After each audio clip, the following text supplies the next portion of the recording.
Eu acho que ressignificar a vida era algo que a gente devia fazer sempre, né? Assim, ver se a gente está indo no caminho certo e ver o que a gente está deixando pelo meio do caminho. Porque tem uma coisa que acontece com o ser humano, nós somos os únicos animais que temos uma noção exata de que vamos morrer, né? Que a gente tem uma data, a gente sabe a data de chegada, mas a gente não sabe a data de saída.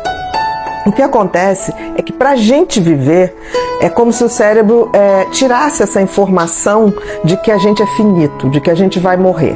É por isso que a gente vive não pensando na morte. E a gente vai fazendo projetos, a gente faz projetos para meses, para anos, para uma vida inteira. É uma certa, como é que eu vou dizer, uma proteção, né, que o cérebro faz no sentido da gente ir vivendo para a gente não ficar com aquela coisa mórbida de pensar que tem um fim. Por um lado, isso deixa a gente viver a vida muito mais solto, mais leve, poder de fato fazer planos sem estar pensando nessa sombra, digamos assim. Mas também faz com que a gente deixe de ter isso, que é ressignificar a vida, que é redimensionar a vida, que é absolutamente importante. Porque assim, a gente pode viver várias vidas numa mesma vida. Do momento que a gente para e fala assim, peraí, o que eu estou fazendo com a minha vida? Né? A gente tem várias possibilidades, a vida não é uma fatalidade. Tipo assim, escolhi uma profissão, escolhi um casamento, escolhi coisas que são eternas. Não são, porque nem nós somos. Então, assim, é bem comum que as pessoas façam esse processo de reavaliação quando elas se deparam com alguma coisa que deixe muito claro a sua finitude. Então, assim, em coisas trágicas, em que as pessoas perdem tudo, ou vivenciam uma situação de muita dor, uma tragédia coletiva, né, como um desabamento, como enchentes, isso ocorre muito, que é tipo assim, o que resta, o que eu vou fazer da minha vida?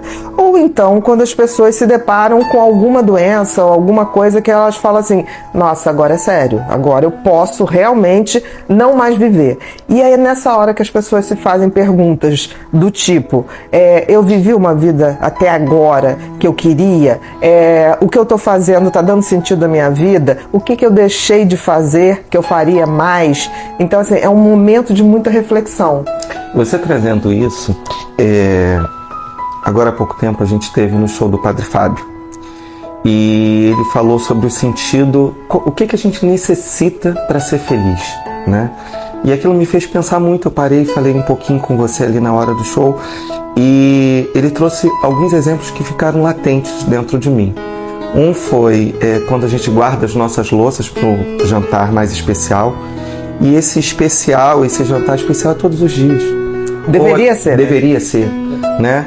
A experiência do vinho, que a gente guarda o melhor vinho para a melhor ocasião, e a gente não sabe qual é a melhor ocasião, ou deveria viver um pouco mais, né? E isso me fez pensar assim, a gente tem que viver muito mais esse hoje e sentir cada momento e respeitar.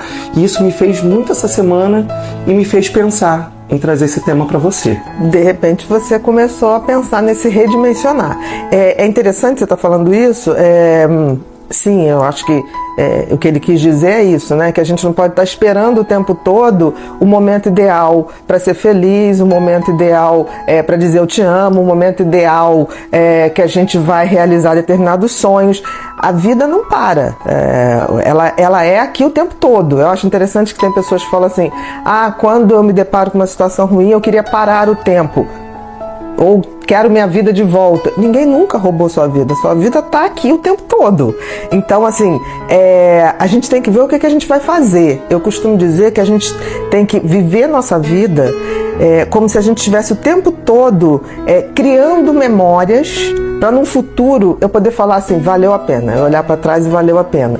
E criar memórias passa por você levar um dia a dia com carinho, com amor, com bom humor, dar esse tom de olhar para uma cena, por exemplo, que a gente está fazendo agora aqui, e falar assim, eu vou lembrar disso daqui a 10 anos, daqui a um ano, daqui a uma semana, e vou dizer, valeu a pena estar no feriado, trabalhando e fazendo o que a gente gosta. Então, talvez a grande mensagem de redirecionar a vida, ou redimensionar, ressignificar, seja isso, a gente poder tá criando memórias boas. Ou para quando a gente ficar bem velhinho, ou para quando a gente se for. Porque quando a gente se for, que a gente deixe boas memórias para as pessoas. Você fala uma coisa que é muito interessante, eu acho que deve ter sido no período de hoje convivendo mais com você, eu vejo que os seus filhos, quando nascem, na verdade, vêm de um bom tempo de pesquisa. Então, eu associo essa fala sua ao mentes consumistas.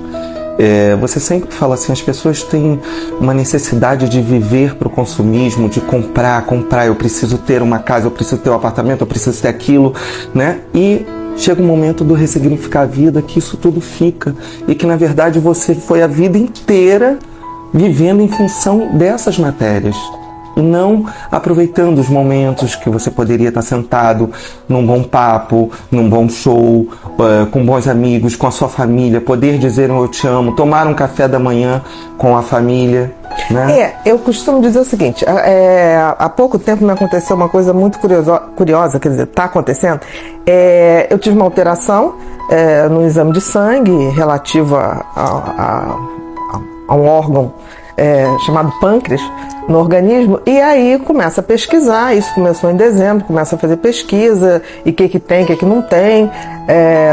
E aí chegou um momento que o médico, muito bacana, chegou para mim: Bia, tá na hora da gente fazer exames mais elaborados, porque a gente não está conseguindo descobrir exatamente o que é isso. E pediu um PET scan. O PET scan é um exame que você mapeia o corpo inteiro para você ver se detecta células cancerígenas. Falei, ok, pô, vamos lá, vamos pedir.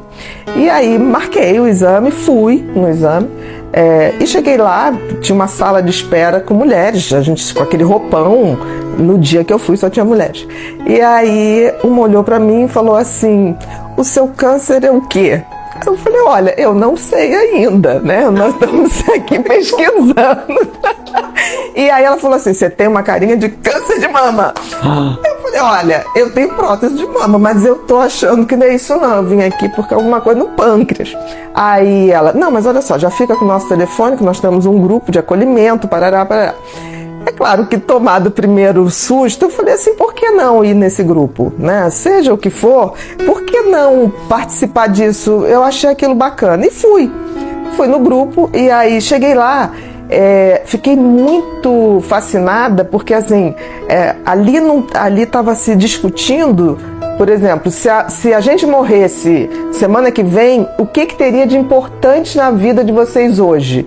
Os problemas que você tem hoje seriam realmente problemas? Então, assim, foi uma grande aula do que é ressignificar a vida. E foi tão interessante que o grupo, tem um grupo mais que está há mais tempo, falou uma coisa assim: olha, as pessoas, quando estão muito próximo da morte, elas mostram alguns arrependimentos.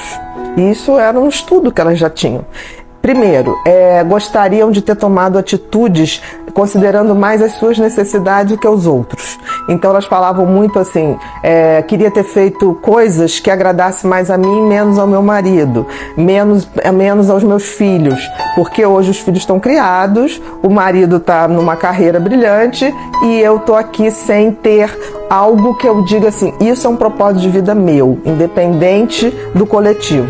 Então, tomar mais atitudes que sejam condizentes com a sua essência. A segunda coisa que elas falaram, que eu achei muito interessante, é que elas queriam ter tido mais tempo para estar com os amigos, que é essa família que a gente escolhe, né?